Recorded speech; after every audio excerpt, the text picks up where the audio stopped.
Beragam kebudayaan khas setiap provinsi di Indonesia. Indonesia adalah negara kepulauan. Secara geografis, Indonesia terletak di antara benua Australia dan Asia, serta di antara Samudra Hindia dan Samudra Pasifik. Disebut sebagai negara kepulauan karena terdiri dari banyak pulau. 5 pulau terbesar di Indonesia adalah Sumatera, Jawa, Kalimantan, Sulawesi, dan Papua.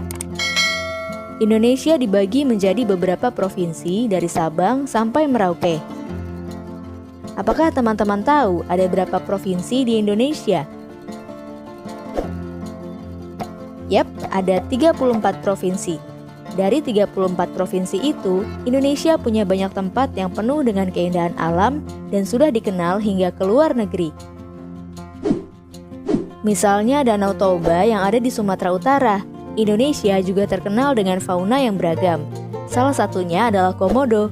Kita bisa melihat hewan yang langka ini di Pulau Komodo, Nusa Tenggara Timur. Selain itu, masih banyak lagi keindahan alam dari Indonesia yang juga didukung dengan berbagai kebudayaan khas dari setiap daerah. Maka itu, bangsa Indonesia disebut sebagai bangsa yang majemuk karena terdiri dari banyak suku, adat, agama, dan bahasa daerah masing-masing. Setiap daerah di Indonesia punya budaya, adat, dan kebiasaan yang berbeda-beda. Hal ini bisa dipengaruhi oleh banyak hal, teman-teman. Salah satunya adalah kondisi geografis. Misalnya, setiap provinsi punya rumah adat, pakaian adat, tarian adat, dan lagu daerah masing-masing. Contohnya Bali yang punya tari kecak, Papua yang punya rumah adat bernama Honai, dan Jawa punya pakaian adat bernama kebaya.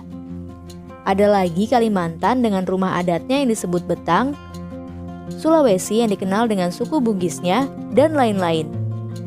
Oh iya, selain itu, Indonesia juga dikenal dengan beragam alat musik tradisionalnya yang khas, bahkan sudah sampai diakui oleh UNESCO. Misalnya angklung, yaitu alat musik yang berasal dari Jawa Barat.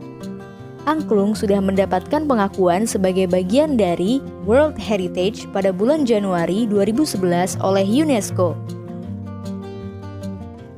Selain itu, Indonesia juga dikenal dengan beragam bahasa yang berasal dari berbagai daerah, seperti bahasa Minang, bahasa Sunda, bahasa Jawa, dan masih banyak lagi. Walaupun Indonesia punya beragam bahasa, bahasa yang digunakan secara umum tetaplah bahasa Indonesia yang menjadi bahasa persatuan kita.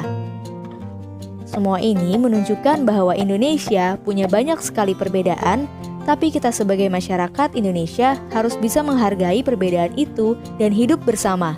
Hal ini sesuai dengan semboyan negara kita, yaitu Bhinneka Tunggal Ika.